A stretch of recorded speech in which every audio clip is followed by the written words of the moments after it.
welcome back for another episode of Tiftala Gaming. I'm going to continue with some gameplay on Magic the Gathering Arena app.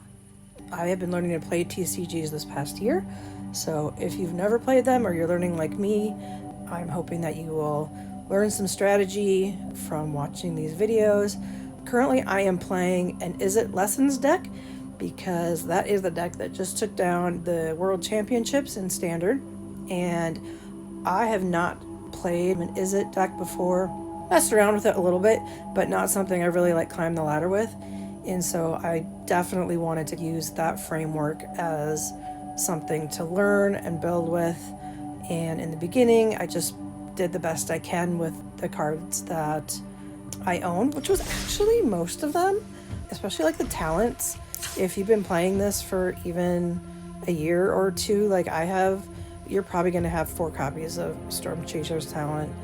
But I did have to spend a little bit of money to get the 4 copies of Monument to Endurance. I believe I had 1.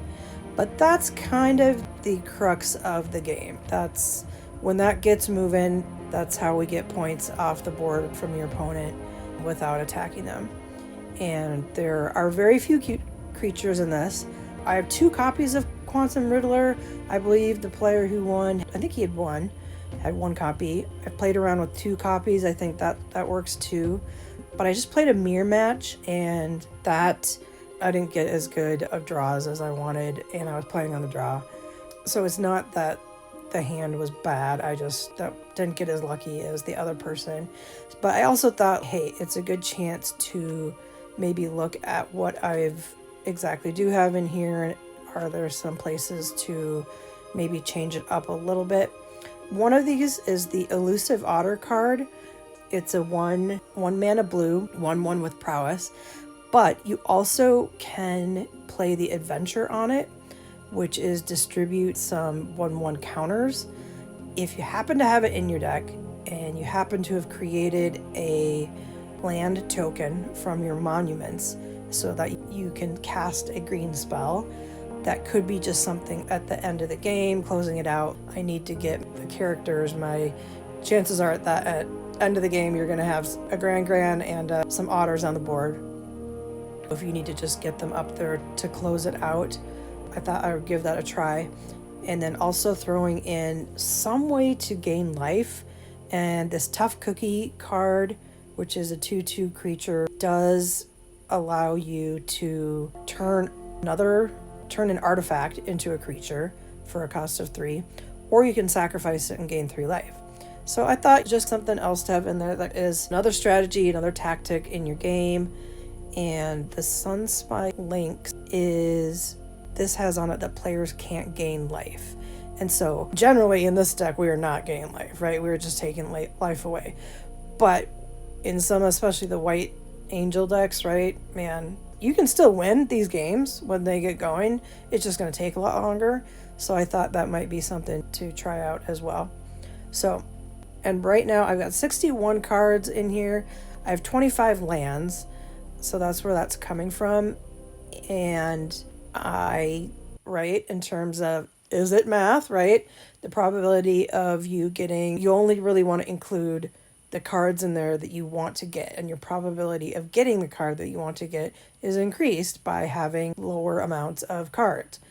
But in this case, I have found that bringing in on that 25th land does improve my odds of not being just getting blocked out by land as much. And I've liked the way that it's been playing, so I've just kept it.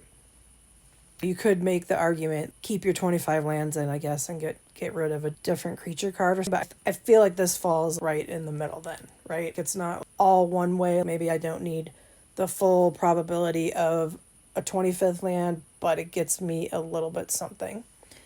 And when you're rotating, this deck we discard cards every move almost, just rotating things. It's pretty easy to find what you're looking for eventually in the game, because you've got several ways to do that.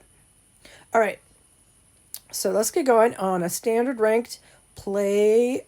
I believe I'm at the platinum rank right now, and yes, I do think a 3 out of 3 match is much more realistic in terms of trying to mimic a competitive event, but during work, I don't have time to do best of 3. So, all right, this hand here, we've got 2 lands and 1 of each color, which is always good. And definitely some destruction cards here. Don't have any character cards. We don't have any talents. So we could mulligan, but I think I'm going to keep it because chances are I'm just going to end up destroying their creature right away. But that's okay because it gets those lesson cards into my discard pile, which is how we make... Okay. Anyway, we'll just keep going. This is how we make some of the cards more powerful. You can do more damage when you have more lesson cards in the discard pile. So I know that some people, they don't like that happens in Arena, right? You're never going to sit down at a competition and somebody's just going to be like, dude, I don't want to be here. See ya. But hey, it happens to all of us enough where I do think that it's like fair in terms of climbing the ladder and your, what is it, ELO score? It could be, anyway, some fancy math they do to determine who gets top spots. All right, so here is a much different starting hand. We've got much more lands. We do have a talent. We have a monument. So I'm going to keep that because of the lands and the monument. All right, so we don't have any 1-drops we want to play right now with a blue. So we'll go ahead and use our Fabled Passage to get us a red land. And the reason to include a card like Fabled Passage, if you're newer to the game, is that rather than just putting in a land card, is it still gives you the same probability of pulling a land, but it gets that land card out of your library, so you're less likely to draw it during the end of the game when you don't need lands, don't want lands. All right, so Artist Talent. In the beginning here, this is going to allow us to do some discard when we play non-creature spells. So until we get a Grand on the board, that can be very helpful. So we don't know if I want to do a discard. I'm going to decline that one because it's just the Artist Talent. It's not going to... The monument wasn't on the board yet, so it's not going to activate the effects of the discard. All right, so we will get that monument on there. And this time we do, in fact, want to discard a card. Gonna get that blue out of there because right now the Firebending Lesson is the only card removal card I have, creature removal. So my question is, why didn't that click twice? I think it should have clicked twice. I could be wrong on that. It doesn't untap during its controller's untap step for as long as you control Ty Lee. Tap up to 1 target creature. Oh, I see. They'll tap our creature. All right, well, let's get rid of that.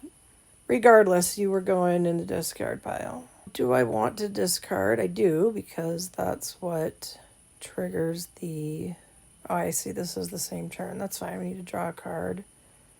Now it's triggering twice.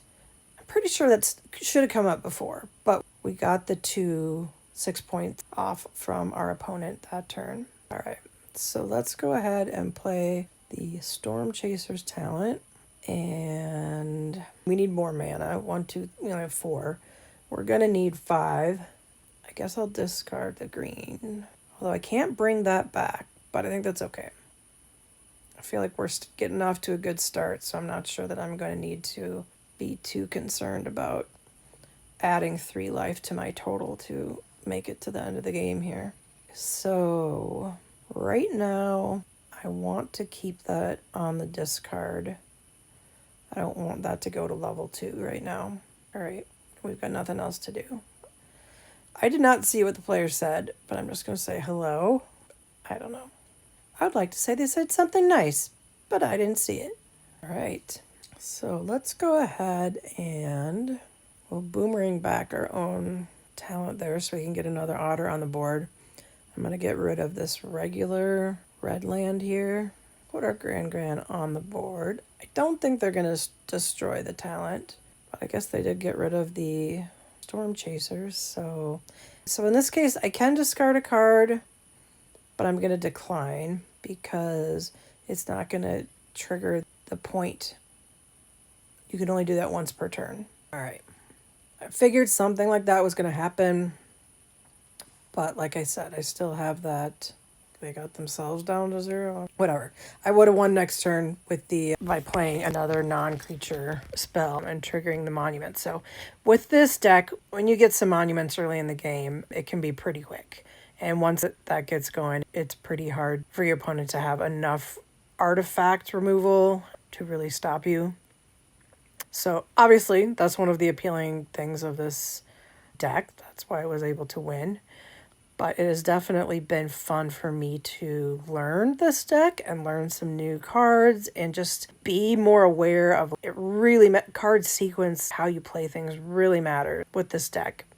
So I think just like that's a good learning thing to practice.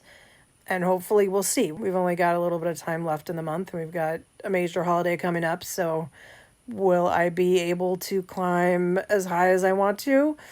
I'm not sure. But we will keep going. And hopefully we'll see you maybe a couple more times before the holiday.